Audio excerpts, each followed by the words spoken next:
نحمده ونصلي على رسوله الكريم أما بعد فقد قال الله تبارك وتعالى كما ورد في آخر سورة حج أعوذ بالله من الشيطان الرجيم بسم الله الرحمن الرحيم يا أيها الذين آمنوا اركعوا واسجدوا واعبدوا ربكم وافعلوا الخير لعلكم تفلحون وقال عز وجل كما ورد في سورة البقرة ليس البر أن تولوا وجوهكم قبل المشرق والمغرب ولكن البر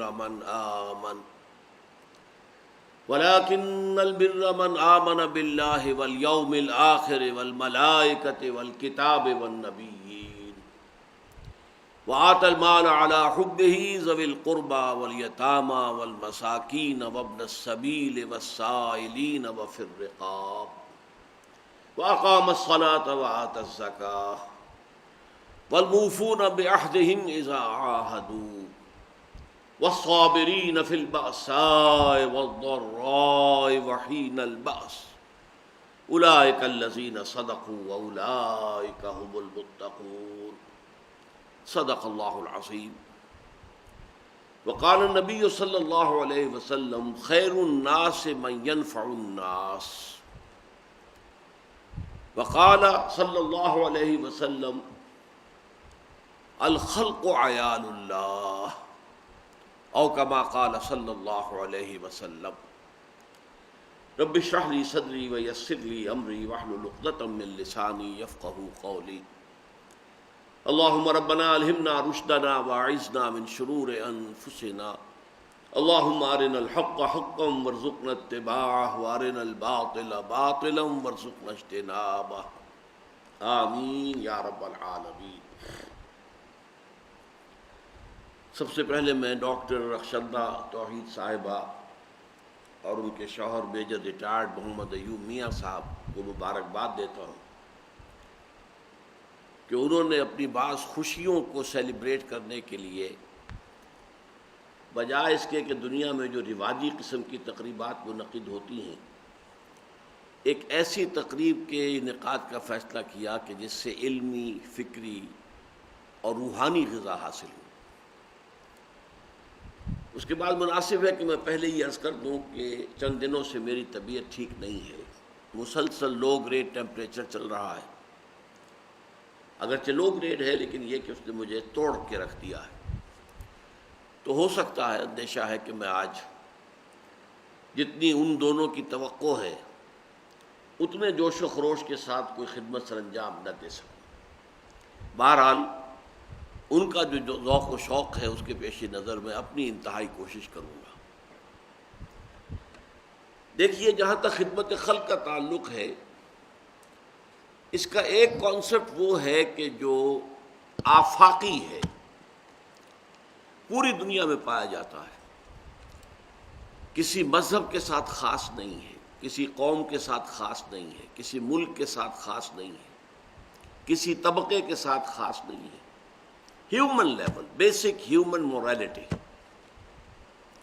ہندو ہوں، سکھ ہوں، پارسی ہوں، عیسائی ہوں، مسلمان ہوں، سب کے سب، مشرق کے ہوں، مغرب کے ہوں، شمال کے ہوں، جنوب کے ہوں، سب کے نزدیک متفق علیہ ہے خدمت خلق، کہ بھوکے کو کھانا کھلایا جائے،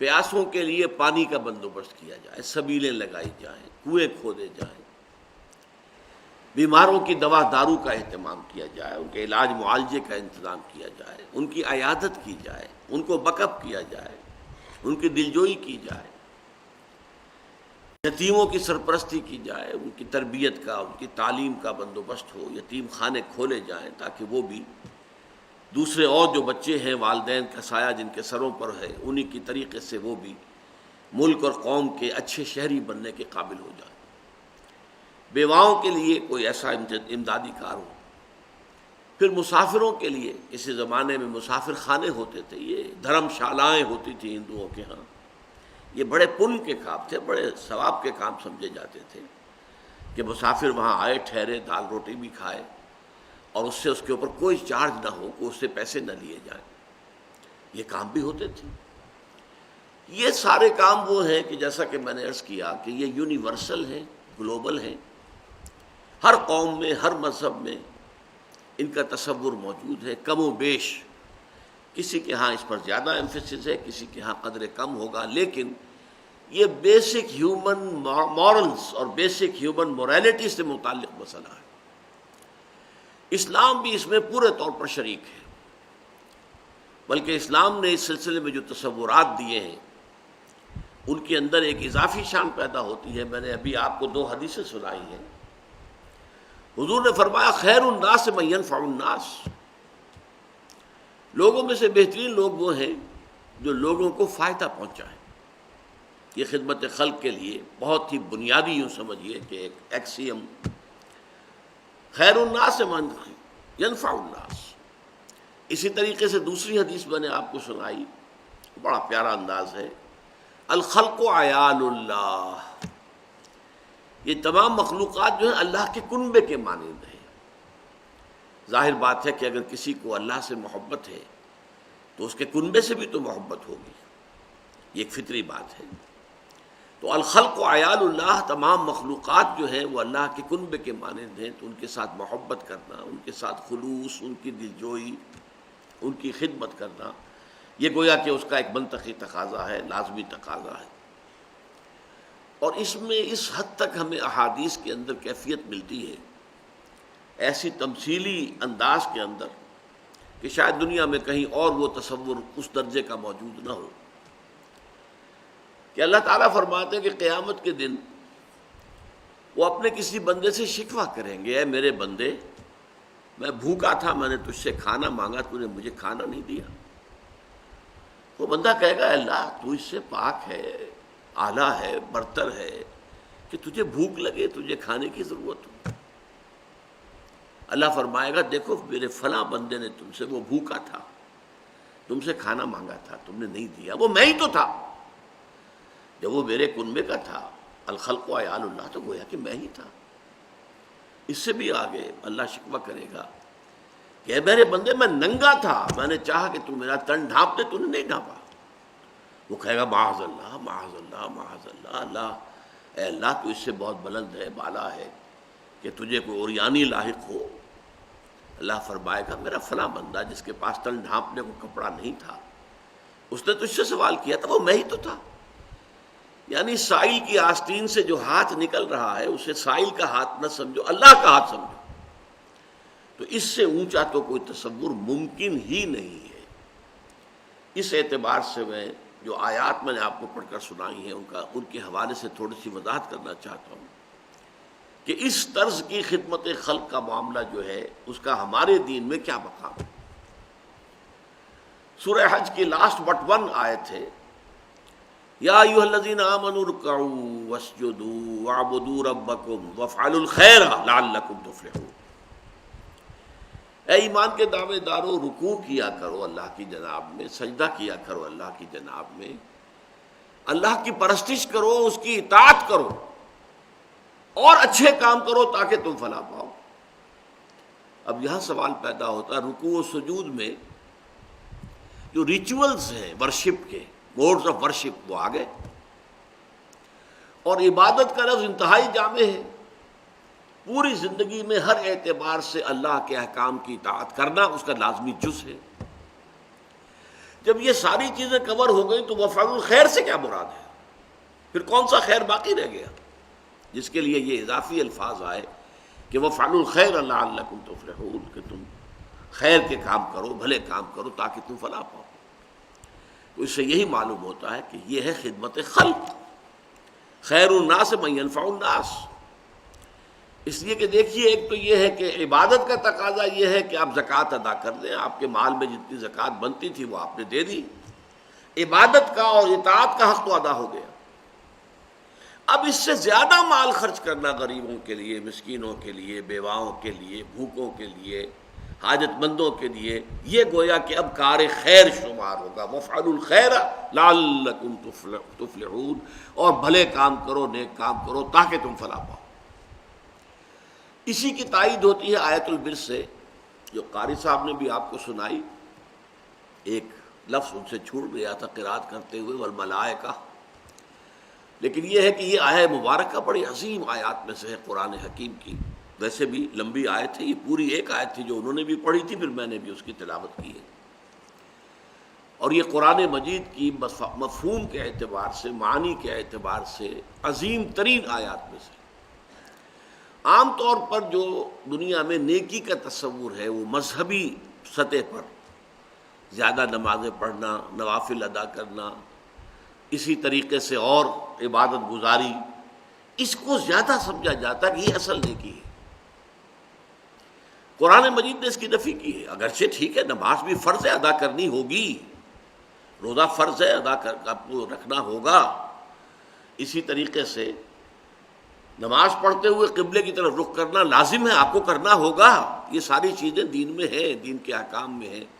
اصل نیکی یہ نہیں ہے. لیس البر ان تولوا وجوہکم قبل المشرق والمغرب، نیکی اصلی نیکی یہ نہیں ہے، یا تمام نیکی یہ نہیں ہے کہ تم اپنے چہرے مشرق یا مغرب کی طرف کر دو، رکوع کرو، سجود کرو. یہ سارے جو بھی فزیکل ایکٹس آف ورشپ ہیں یہ سب اس کے اندر آ گئے. وَلَٰكِنَّ الْبِرَّ مَنْ آمَنَ بِاللَّهِ وَالْيَوْمِ الْآخِرِ وَالْمَلَائِكَةِ وَالْكِتَابِ وَالنَّبِيِّينَ.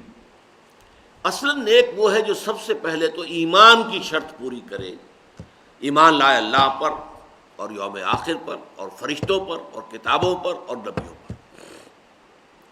اور اس کے بعد یہ تو ایمان کی بات ہوئی، ہر شخص سمجھ لے گا کہ واقعی ایمان تو مقدم ہے ہر شے پر. ایمان کے بغیر تو کوئی عمل اللہ کو قبول نہیں ہے.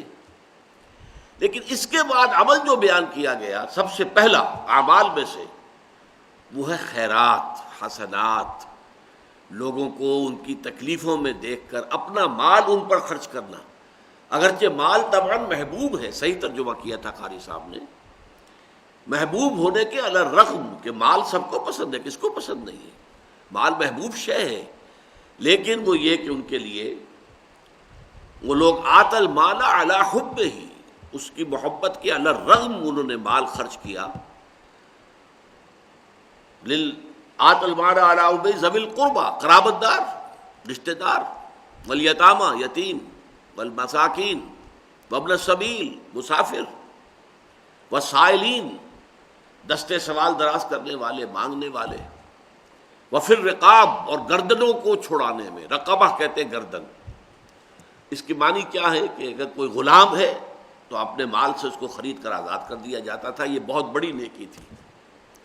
حضرت ابوبکر رضی اللہ تعالیٰ عنہ کے جو فضائل کا دفتر ہے اس میں سب سے روشن اور درخشندہ باب یہی ہے کہ غلاموں اور کنیزوں میں سے جو اسلام لے آئے تھے اور انہیں ان کے کافر اور مشرک آقا ستا رہے تھے، مار رہے تھے، تکلیفیں پہنچا رہے تھے، انہوں نے جو بھی ان کے آقاؤں نے منہ مانگے دام مانگے ان پر خریدا اور آزاد کر دی. یہ پھر رقاب ہے. اور اسی کا ایک مفہوم یہ بھی آتا ہے کہ اگر کوئی شخص قرض میں اس طریقے سے جکڑا جائے کہ لاکھ کوشش کے باوجود نہیں نکل پا رہا، تو بجائے اس کے کہ آپ اس کو صرف کچھ تھوڑی سی مدد کرتے رہے کہ سسٹین تو کر سکے اپنے آپ کو، سبسسٹنس تو ہو جائے، نہیں، کوئی لمپ سم قسم کی مدد ایسی دی جائے کہ وہ سارے قرضوں سے نجات پا کر دوبارہ اپنے پاؤں پر کھڑا ہو جائے.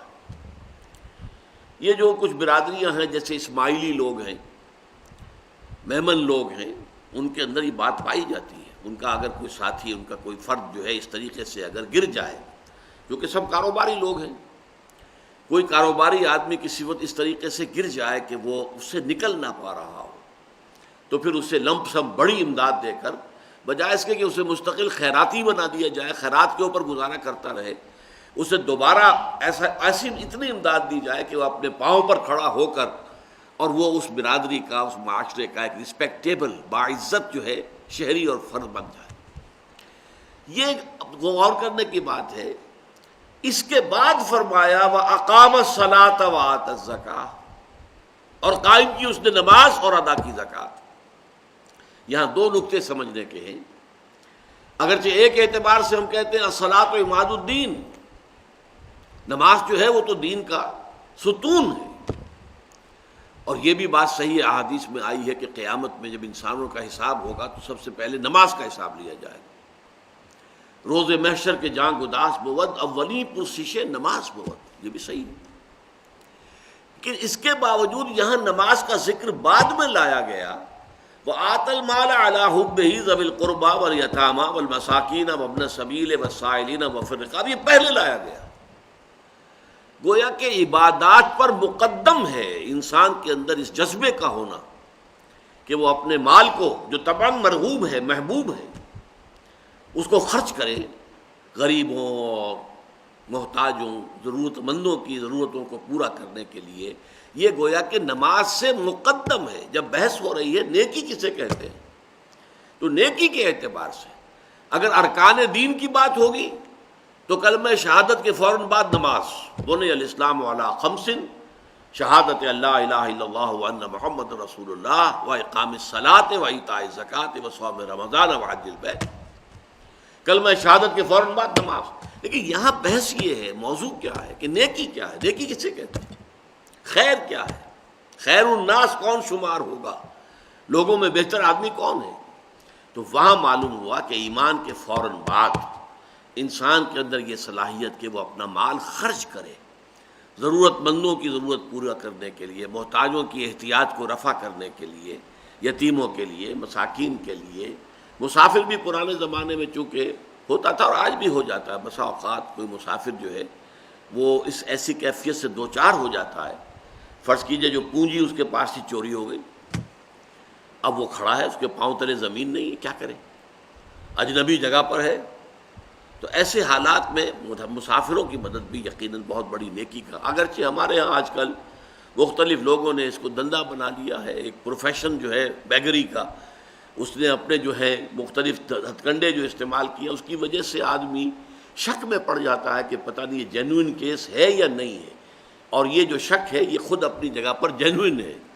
لیکن یہ ہے کہ بہرحال اس امکان کو آپ رفع نہیں کر سکتے کہ ہو سکتا ہے کہ کوئی شخص واقعتاً جینوئنلی ضرورت کے اندر پڑ گیا ہو، کہ اس کے اوپر ایسی آفت آ گئی کہ اس کی جیب کٹ گئی، اس کی ساری پونجی جو ہے وہ جاتی رہی، تو اب وہ تو کھڑا ہوا ہے، معلق ہے ہوا کے اندر، اس کے پاؤں تلے زمین نہیں۔ اب یہ کام جو ہے یہ پہلے ہے، نماز بعد میں ہے، وَأَقَامَ الصَّلَاةَ وَآتَى الزَّكَاةَ۔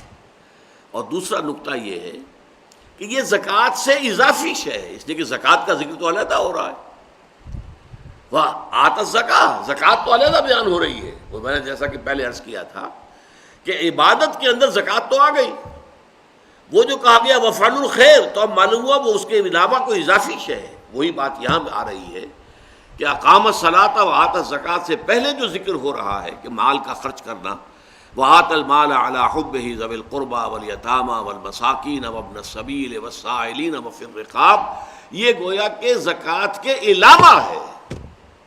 یہ نقطہ بہت کم لوگ جو مذہبی مزاج کے لوگ ہیں ان کے ذہنوں میں یہ نقطہ واضح نہیں ہے، حالانکہ حضور کی ایک کلیئر حدیث ہے، ان فی المال لحقا سوی الزکاۃ، مال میں تمہارے جو حق ہے اللہ کا وہ زکوٰۃ کے علاوہ بھی ہے۔ یہ نہ سمجھو زکوٰۃ دے دی تو سارا حق ادا ہو گیا، نہیں، ان فی المال لحقا سوی الزکاۃ۔ اور پھر آپ نے یہی آیت پڑھی، لیس البر ان تولوا وجوہکم قبل المشرق والمغرب ولکن البر من آمن باللہ والیوم الآخر والملائکۃ والکتاب والنبیین وآتى المال علی حبہ ذوی القربى والیتامى والمساکین وابن السبیل والسائلین وفی الرقاب واقام الصلاۃ وآتى الزکاۃ۔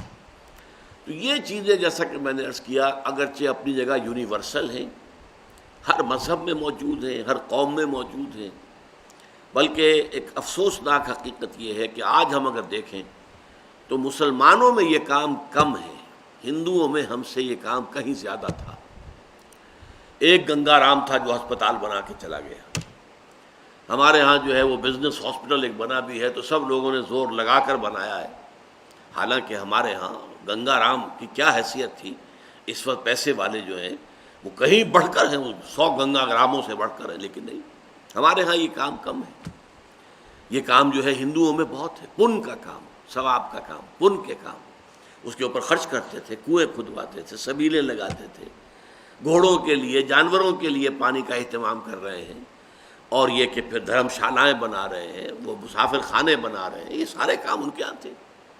بہرحال ہمارے ہاں اس کا جو معاملہ ہے اس کو میں ایک سیرت کے واقعے سے آپ کو یہ سنا دوں، اور یہ سیرت کا واقعہ بھی حضور پر وحی کے آغاز سے قبل کا ہے، ابھی آغاز وحی نہیں ہوا تھا۔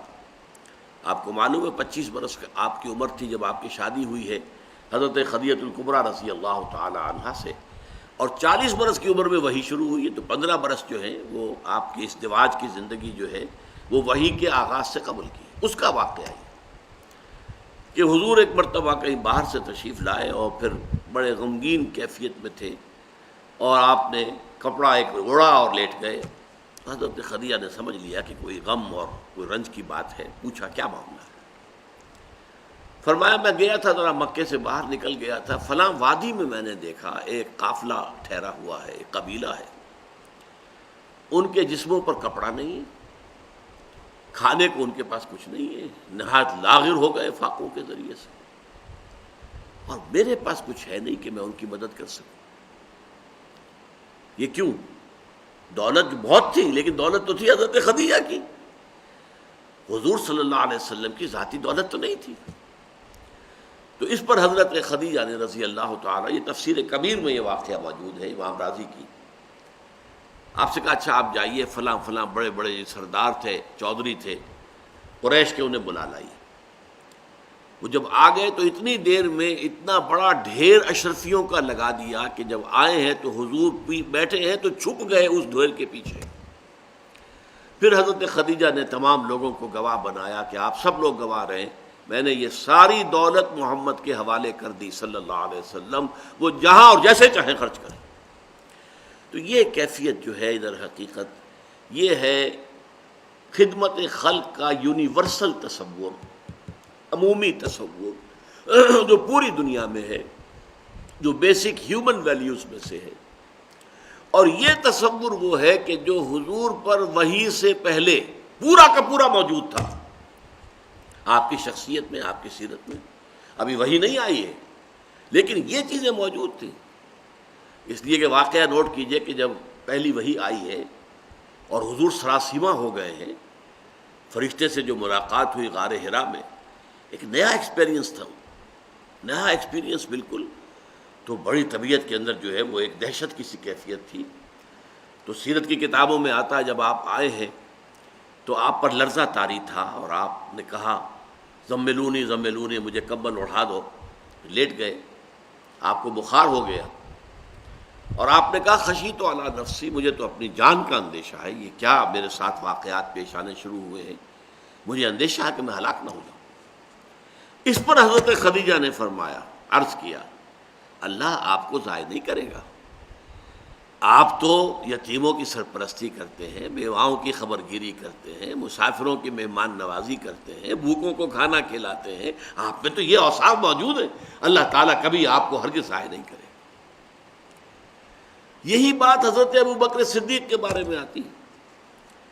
جب حضرت ابوبکر صدیق رضی اللہ تعالیٰ عنہ جب انتہائی مخالفت ہو رہی تھی اور قریش جو ہے وہ کھلم کھلا مسلمانوں کو نماز نہیں پڑھنے دیتے تھے، تو انہوں نے کہا اچھا میں ہجرت کرتا ہوں، میں بھی جاتا ہوں حبشہ کی طرف جہاں اور لوگ چلے گئے۔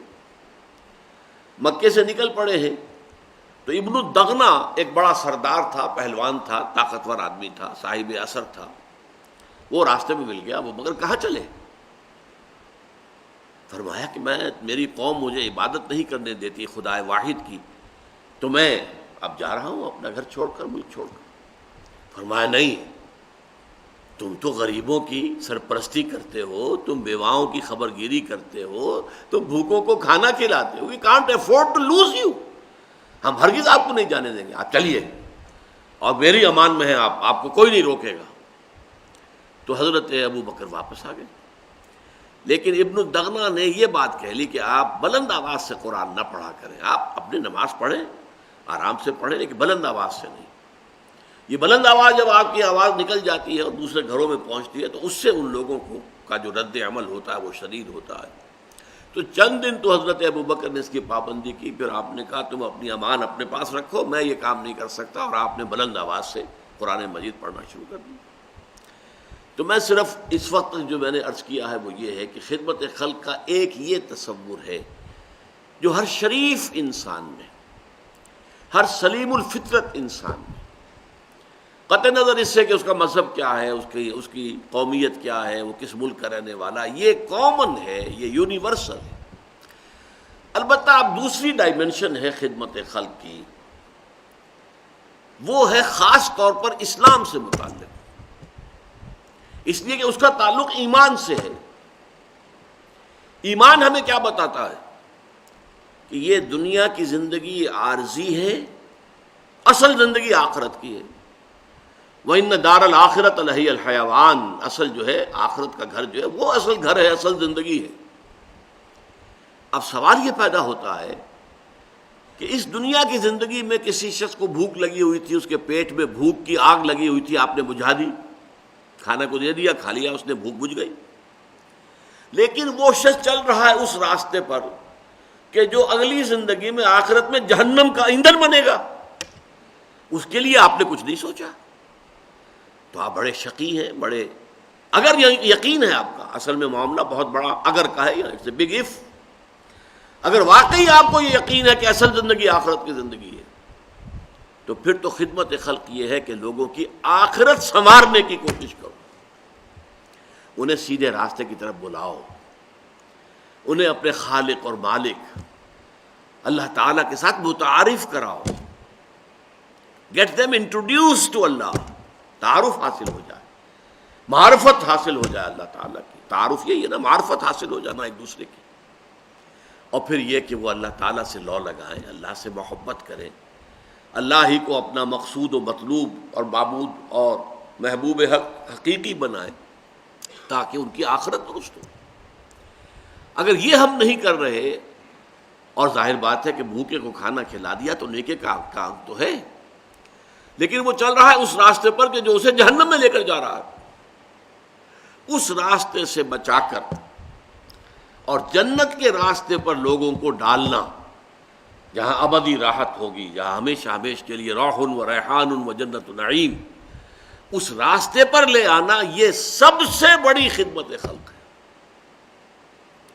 یہی وجہ ہے کہ وحی کے آغاز سے پہلے اور وحی کے آغاز کے بعد یہ آپ کو کنٹراسٹ نظر آئے گا سیرت محمدی میں صلی اللہ علیہ وسلم۔ وحی کے آغاز سے پہلے وہ نیکی کا، خدمت خلق کا تصور، بھوکوں کو کھانا کھلانا، مسافروں کی خدمت کرنا، بیواؤں یتیموں کی سرپرستی کرنا، یہ بدرجہ تمام و کمال سیرت محمدی میں موجود ہے۔ لیکن جیسے ہی وحی شروع ہو گئی اور یہ حقیقت منکشف ہو گئی کہ اصل زندگی تو وہ ہے، یہ تو عارضی ہے، 20 سال 30 سال 40 سال 50 سال ختم ہو جانی ہے، آج نہیں تو کل، کل نہیں تو پرسوں۔ کوئی شخص اگر جھگی میں رہ رہا ہے اس کو بھی موت آنی ہے، اور کوئی شخص محل میں رہ رہا ہے اس کو بھی موت آنی ہے، اور بالآخر ڈیتھ دی لیولر ایک نظم ہم نے پڑھی تھی، ایف اے کے کورس میں ہوتی تھی، کہ موت تو آ کے سب کو برابر کر دیتی ہے، بڑے بڑے محلوں میں رہنے والے اور بڑے جو ہے گدیلوں پر سونے والے اور مخملی جو ہیں ان کے سارے لباس اور یہ، لیکن یہ کہ بہرحال پھر انہیں مٹی میں مل کر مٹی ہونا ہے۔ اور غریب آدمی جو ہے جو چاہے کہیں فٹ پاتھ پر سو کر رات گزارتا ہو یا کسی جھگی میں رہتا ہو، وہ بھی موت کے بعد وہ بھی مٹی میں مل کر مٹی ہو جائے گا۔ تو ڈیتھ دی لیولر، یہ موت جو ہے وہ آ کر انسان کی اونچ نیچ کو ختم کر کے لیول کر دیتی ہے۔ لیکن اس کے بعد کیا ہوگا؟ بل تؤثرون الحیات الدنیا، قرآن مجید کہتا ہے کہ تمہارا جو اصل مرض ہے، تمہاری جو اصل بیماری ہے وہ کیا ہے؟ تم دنیا کی زندگی کو ترجیح دیتے ہو، پسند کرتے ہو۔ والآخرۃ خیر وابقیٰ، جبکہ آخرت کی زندگی جو ہے وہ بہت بہتر ہے اور باقی رہنے والی ہے، یہ ختم ہونے والی، وہ باقی رہنے والی۔ تو ظاہر بات ہے کہ فائنائٹ اور انفائنائٹ کے درمیان کوئی ریشیو پروپورشن ممکن ہی نہیں، وہ انفائنائٹ ہے۔ خالدین فیہا ابدا، ہمیشہ ہمیشہ کے لیے۔ اس زندگی کو سنوارنا، اس زندگی کو بہتر بنانے کی کوشش کرنا، یہ سب سے بڑی خدمت خلق ہے۔ لیکن جیسا کہ میں نے عرض کیا، اس کا تعلق ایمان کے ساتھ ہے۔ اگر آپ کو یقین ہے کہ اصل زندگی آخرت کی زندگی ہے، جیسے سورہ عنکبوت میں فرمایا وَإِنَّ الدَّارَ الْآخِرَةَ لَهِيَ الْحَيَوَانُ لَوْ كَانُوا يَعْلَمُونَ، اصل میں تو آخرت کا گھر جو ہے وہ اصل زندگی ہے، کاش کہ انہیں معلوم ہوتا۔ تم اس کو زندگی سمجھے بیٹھے ہو، یہ تو عارضی سے ٹھکانہ ہے۔ ایک بڑی پیاری تمثیل حضور نے بیان فرمائی، مالی ولی دنیا، انما مثلی کراکب استظل تحت شجرۃ ثم راح فترکها، مجھے تمہاری اس دنیا سے کیا سروکار، کوئی تعلق ہی نہیں میرا. میری مثال اس مسافر کی سی ہے، اس سوار کی، اونٹنی پر ہے یا گھوڑے پر ہے، سوار ہے، مسافر ہے. وہ کسی درخت کے نیچے تھوڑی دیر رکتا ہے سستانے کو، آرام کرنے کو، پھر وہ اپنا راستہ لیتا. وہ درخت اس کا گھر نہیں ہے، وہ منزل نہیں ہے، وہ ایک عارضی قیام گاہ ہے. تو یہ دنیا کی زندگی تو ہماری عارضی قیام گاہ ہے. اصل گھر جو ہے وَإِنَّ الدَّارَ الْآخِرَةَ لَهِيَ الْحَيَوَانُ لَوْ كَانُوا يَعْلَمُونَ، آخرت کی زندگی جو ہے وہ اصل میں اصل زندگی ہے، کاش کہ انہیں معلوم ہوتا. اس میں ایسا بھی ہوتا تھا کہ پھر حضور اپنے گھر کی خواتین کو لے کر بیٹھتے تھے، ایک ایک کا نام لے کر، یا فاطمۃ بنت محمد انقذی نفسک من النار فانی لا املک لک من اللہ شیئا. اے فاطمہ، محمد کی نور چشم، لخت جگر، اپنے آپ کو آگ سے بچانے کی کوشش کرو اپنے اعمال سے، اس لیے کہ مجھے تمہارے بارے میں کوئی اختیار حاصل نہیں ہوگا قیامت کے دن. قیامت کے دن اس لیے نہیں چھوٹ جاؤ گی کہ محمد کی بیٹی ہو صلی اللہ علیہ وسلم ورضی اللہ تعالی عنہ، نہیں، تمہارے اعمال ہوں گے.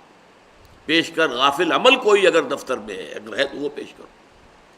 یا صفیۃ عمت رسول اللہ، اے صفیہ، اللہ کے رسول کی پھوپھی، انقذی نفسک من النار فانی لا املک لک من اللہ شیئا، اپنے آپ کو آگ سے بچانے کی فکر کرو، اس لیے کہ میں تمہارے کام نہیں آ سکوں گا، مجھے کوئی اختیار حاصل نہیں ہو.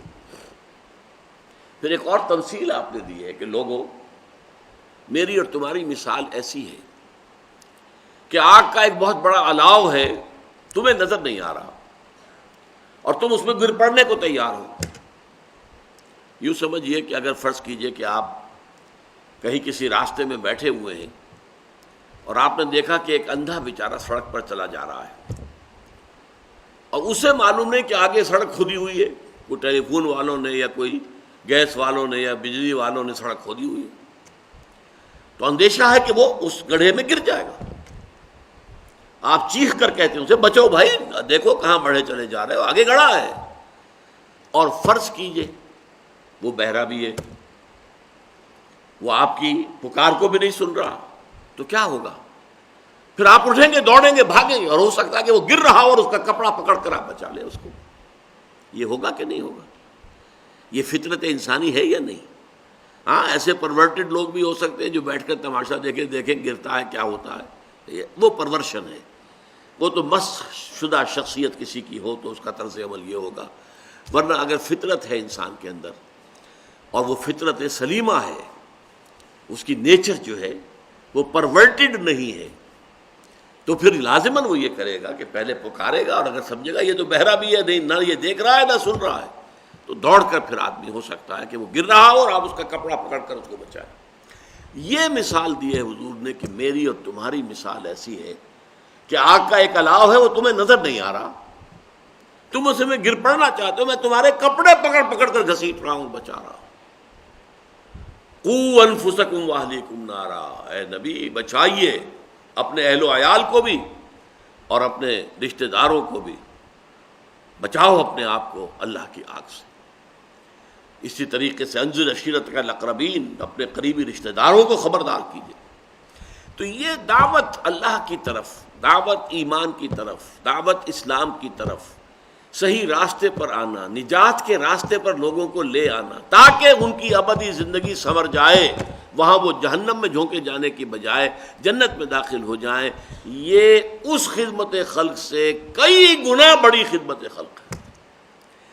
چنانچہ جیسے ہی حضور پر وحی کا آغاز ہوا، اس کے بعد سے لے کر حیات دنیاوی کے آخری سانس تک آپ نے یہی کام کیا، لوگوں کو بچانا، آگ سے بچانا، اللہ کے عذاب سے بچانا، غلط راستوں سے واپس بلا کر صحیح راستے پر چلانا.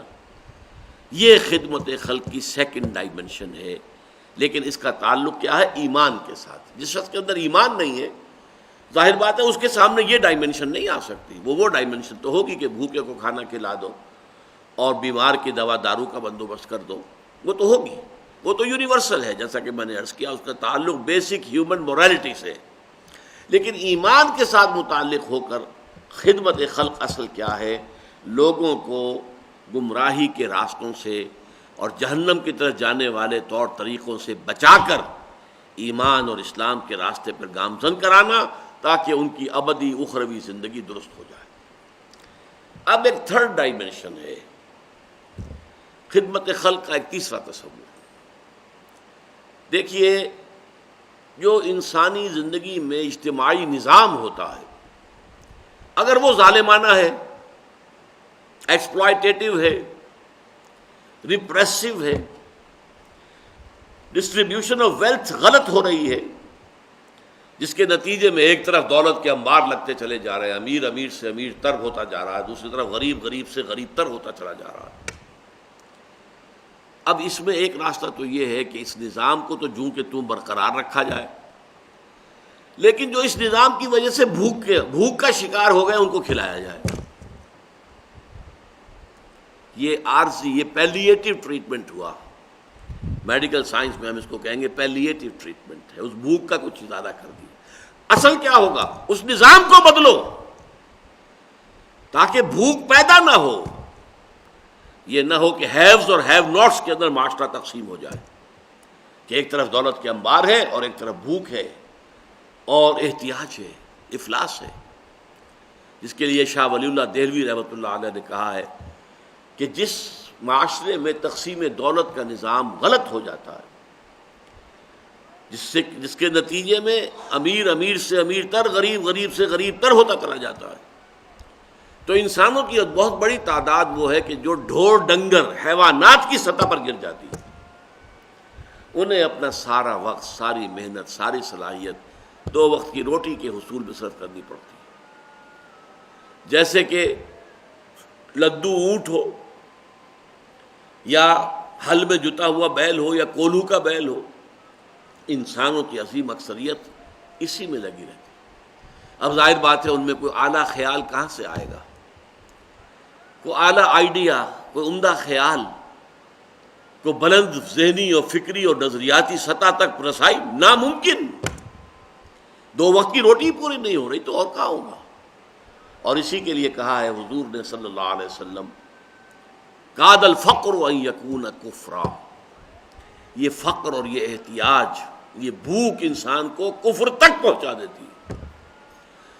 جب وہ حیوان بن کر رہ گیا، ڈھور ڈنگر بن کر رہ گیا، کولو کا بیل بن کر رہ گیا، لدو اونٹ بن کر رہ گیا، تو وہ گویا کہ وہ اسلام اور ایمان اور احسان، اللہ سے لو لگانا، اللہ سے محبت کرنا، اللہ سے مناجات کرنا، اللہ تعالیٰ کے ساتھ گفتگو کرنا، یہ کہاں سے آئے گا اس کے پاس؟ سوال ہی نہیں۔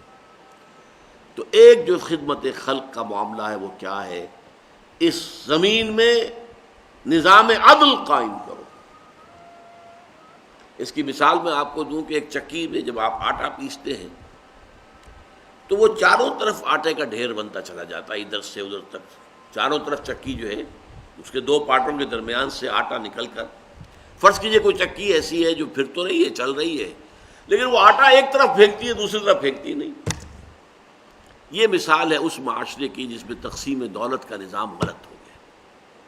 اللہ تعالیٰ نے وسائل پیدا کیے ہیں، یہ وسائل چل رہے ہیں، پروڈکشن ہو رہی ہے، لیکن نتیجہ کیا نکل رہا؟ نظام اتنا غلط ہے کہ وہ ایک طبقے کو فائدہ پہنچا رہا ہے اور دوسرے طبقے کو محروم رکھ رہا ہے، محرومین۔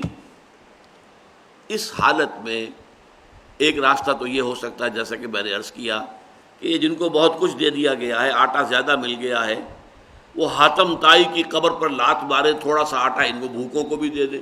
یہ ہے چیریٹی، یہ ہے وہ تصور پہلا کہ آپ کے پاس ہے، آپ کھانا کھلا دیں، کسی کو بھوکے کو کھلا دیں، کسی کے لیے کوئی اس کی ضرورت پوری کر دیں۔ لیکن اس سے بڑا کام کیا ہوگا کہ اس نظام کو درست کرو، اس چکی کو صحیح کرو کہ یہ ہر طرف آٹا جو ہے ایونلی، برابر انداز کے اندر اعتدال کے ساتھ پھینکے، تمام طبقات تک اس کی برکات پہنچ جائیں۔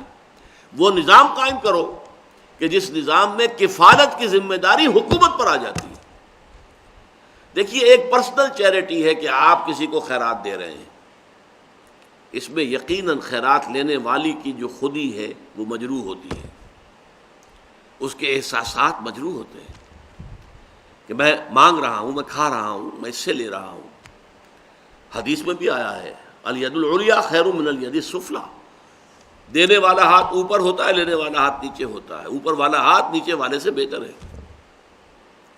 لیکن اگر یہ نظام حکومت کی سطح پر ہو، یہ حکومت کی ذمہ داری ہو، پھر وہ پرسنل چیریٹی کا معاملہ ختم ہو جائے گا۔ وہ تو حکومت کفالت کرنے کی ذمہ داری لے۔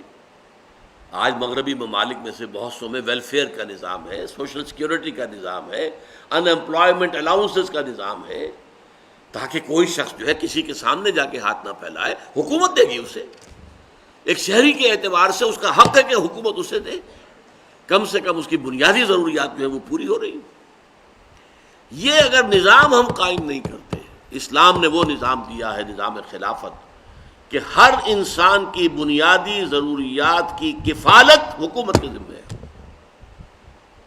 یہی وجہ ہے، دیکھیے آپ نے پڑھا ہوگا، سنا ہوگا کہ خلافت راشدہ میں، خصوصاً حضرت عمر کے دور خلافت میں، لوگ زکوٰۃ لے کر پھرتے تھے، کوئی لینے والا نہیں ہوتا تھا۔ تو کیوں؟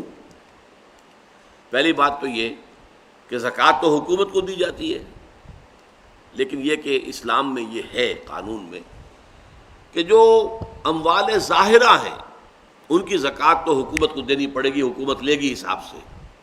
تمہاری دکان میں 10 لاکھ کا مال پڑا ہے، 2.5% دے دو۔ تمہارے کارخانے میں خام مال اتنا ہے، فنش پروڈکٹ اتنا ہے، 2.5% دے دو۔ یہ ہے حکومت کا نظام۔ لیکن ایک اموال باطنہ ہوتے ہیں، گھروں میں کسی نے کچھ روپے رکھے ہوئے ہیں، کوئی اپنے وقت کے لیے، کوئی آڑے وقت کے لیے۔ یہ پرانے زمانے میں ہوتا تھا کہ تکیے کے اندر سیلی ہیں کہ وہ وہاں پر رکھے گئے ہیں، محفوظ رہیں گے، کسی چور کو خیال نہیں ہوگا کہ تکیے کے اندر بھی پیسے ہو سکتے ہیں۔ تو ان چیزوں کو کہہ دیا گیا کہ ان کی زکوٰۃ آپ خود دے سکتے ہیں چاہیں تو، اور یہ بھی کہ حکومت کو دینا چاہیں تو حکومت کو دے دیں۔ اس کے لیے جا کر تلاشی نہیں لے گی حکومت، گھروں کو جا کر جو ہے ٹٹولے گی نہیں کہ گھروں میں صندوق کے اندر کیا رکھا ہوا، زیور کتنا، نہیں۔ یہ اموال باطنہ کہلاتے ہیں۔ اموال باطنہ کی زکوٰۃ وہ فرد خود دینے کا جو ہے وہ اس کو اختیار حاصل ہے، چاہے وہ حکومت کو دے دے، لو بھائی یہ بھی لے لو۔ اموال ظاہرہ کی زکوٰۃ تم نے لے لی ہے، باطنہ کی بھی حاضر ہے، اور یہ بھی ہو سکتا ہے کہ وہ آپ خود دیں۔ اچھا، خود دینے میں ایک لذت تو ہے نا، وہ جو حضور کی حدیث ابھی میں نے سنائی، الید العلیٰ خیر من الید السفلیٰ، دینے والا ہاتھ جو اوپر ہوتا ہے وہ نیچے والے ہاتھ سے بہتر ہے۔ تو ایک لذت تو ہے نا کہ آپ دے رہے ہیں، کوئی لے رہا ہے، آپ ڈونر ہیں، کوئی ریسیپینٹ ہے۔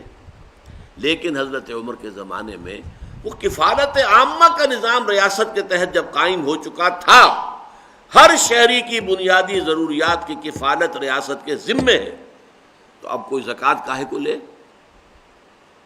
لہذا آپ کو یہ واقعہ ملتا ہے کہ لوگ اپنی زکوٰۃ لے کر پھرتے تھے، ان کا قبول کرنے والا کوئی نہیں ہوتا۔ Why should they accept?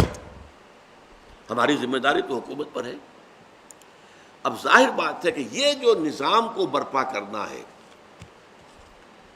اور exploitative, repressive, unjust system of life, politico socio economic system of life, اس کو بدلنا آسان کام نہیں ہے۔ ظاہر بات ہے کہ ہر نظام کے ساتھ ویسٹڈ انٹرسٹ ہوتے ہیں۔ اب جاگیرداری نظام ہے، جاگیردار ہے، آپ کہیں جاگیرداری نظام ہم ختم کر دیں گے تو جاگیردار ختم کرنے دے گا آپ کو؟ They are bound to defend their system, اس لیے کہ اس کے ساتھ ان کے مراعات ہیں، ان کے فوائد ہیں، ان کے مفادات ہیں۔ بادشاہی نظام آپ سعودی عرب میں ختم کرنے کی کوشش کریں تو سعودی آپ کو ختم کرنے دیں گے؟ آل سعود جن کی حکومت ہے، جن کے بلین ڈالر کے جو ہے وہ محل بنتے ہیں، وہ آپ کو نظام تو ختم نہیں کرنے دیں گے۔ اس نظام کو ختم کرنے کے لیے جد و جہد کرنی پڑتی ہے، انقلابی جد و جہد۔ اس کے لیے انقلابی جد و جہد، پہلے ایک پارٹی وجود میں آئے، ڈسپلن پارٹی، جو تن من دھن یہاں تک کہ جان بھی قربان کرنے کو تیار۔ کمیونسٹ پارٹی آف رشیا، بولشویکس، مونشویکس، انہوں نے کوئی کم قربانیاں نہیں دی تھی، ایسے ہی زار کی حکومت ختم نہیں ہوئی تھی، بڑی قربانیاں دے کر ہوئی تھی۔ صحابہ کرام نے بھی جب نظام قائم کیا، حضور نے اور صحابہ نے، محمد الرسول اللہ والذین معہ، تو سینکڑوں صحابہ کو جام شہادت نوش کرنا پڑا کہ نہیں؟ خود حضور زخمی ہوئے یا نہیں ہوئے؟ آپ کے دندان مبارک شہید ہوئے کہ نہیں ہوئے؟ آپ کے خون جو ہے اس سے احد کی مٹی اور طائف کی مٹی وہ سیراب ہوئی یا نہیں؟ تو یہ انقلابی جد و جہد، یہ پھر اسلام کی روح سے سب سے بڑی نیکی ہے۔ چینج دی سسٹم، نظام کو بدلو، عادلانہ، منصفانہ، based on justice and fair play, جس میں ڈسٹریبیوشن آف ویلتھ جو ہے وہ اکویٹیبل ہو، جس میں ہر فرد کی بنیادی ضروریات انڈر رائٹ کرے ریاست، اس نظام کو قائم کرنے کی جد و جہد کرو۔ یہ پھر نیکی کا سب سے اونچا تصور ہے، جس کو کہا گیا ایک حدیث کے اندر ضربۃ السنام منہ الجہاد فی سبیل اللہ۔ اسلام کو حضور نے ایک درخت سے تعبیر کیا، تشبیہ دی، جیسے درخت کی جڑ ہوتی ہے۔ تو اسلام کی جڑ کیا ہے؟ کلمہ شہادت لا الہ الا اللہ محمد رسول اللہ۔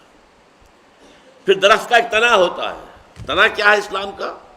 اقام الصلاۃ و ایتاء الزکوٰۃ، زکوٰۃ کی ادائیگی اور نماز کا قائم کرنا۔